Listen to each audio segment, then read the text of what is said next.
मला इथे एक मला प्रश्न आहे. भारतामध्येही एक गोष्ट झाली, तुम्ही युरोपमध्ये जिथे विश्लेषण आणि तर्कबुद्धीला खूप महत्व आहे तिथेही जाऊन झेंडा रोवलेला आहे. बरोबर. जर्मनीचे अगोदरचे आत्ता चॅन्सलर होते शॉयडर, ते होतील चॅन्सलर असं तुम्ही अगोदर भाकीत केलं होतं. आणि अँजेला मर्केल ज्या आत्ता चॅन्सलर झाल्या त्या पहिल्या महिला चॅन्सलर होतील असं तुम्ही सांगितलं होतं. मला नीट स्मरतं की मी स्वतःच लिहिलं होतं, तुम्ही असं सांगितलं. ते लिहिताना मलाही खात्री नव्हती की अॅनालिटिकली आणि पॉलिटिकल अनालिसिस करून एक इतक्या काही जवळपर्यंत येऊ शकतो, पण हा माणूस होईल असं सांगणं धोक्याचं असतं.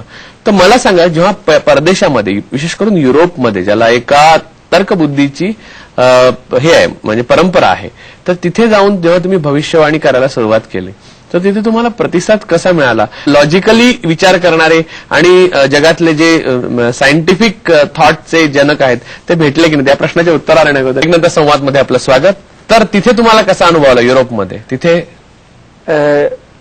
राजूजी एक गोष्टी सांगते मी की जर्मनी एक असा देश आहे जिथे संस्कृत आणि भारतीय संस्कृती आणि भारतीय परंपरा आणि भारतीय सभ्यताचा भरपूर सन्मान केलेले जातात. आणि तिथे एक आपली त्यांची स्वतःची ऍस्ट्रॉलॉजिकल रिडिंग्स आहे आणि ते रिडिंग्स भारतीय ऍस्ट्रॉलॉजी मूल आहे त्याच्या.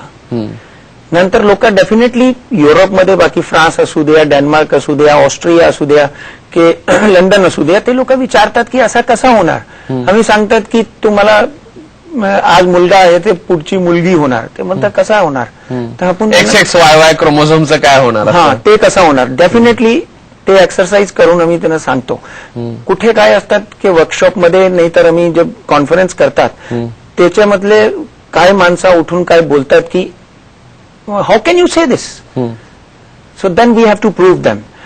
आम्ही सांगतात ते ना की हे कुंडलीमध्ये हे ग्रह इथे बसलेले आहे, ह्याचा प्रभाव तुमचे परिवार ग्रहावर होतात आणि ह्याचा प्रभाव जो आहे ते तुमचे कॅरियर हाऊसवर असतात, तर त्यामुळे हे होणार. अँजेला मर्केलची गोष्ट अशी आहे की 2002 मध्ये इलेक्शन झाले होते. चान्सलर शॉयडरची भविष्यवाणी मी फ्रँकफर्ट फॉर आणि तिकडचे फार मोठे चॅनल तिथे केले होते की 3-3.5 वर्ष चान्सलर श्रॉयडर राज करेल आणि नंतर ते पॉलिटिकल मिस्टेक करेल आणि इलेक्शनची घोषणा करेल. इलेक्शनची घोषणा केल्यानंतर काहीतरी असा घटना घटेल की कोणतरी लेडी पुढे येईल आणि नेक टू नेक म्हणजे घोड्या 1% ती जिंकणार, एक नेक टू नेक नी जिंकणार आहे.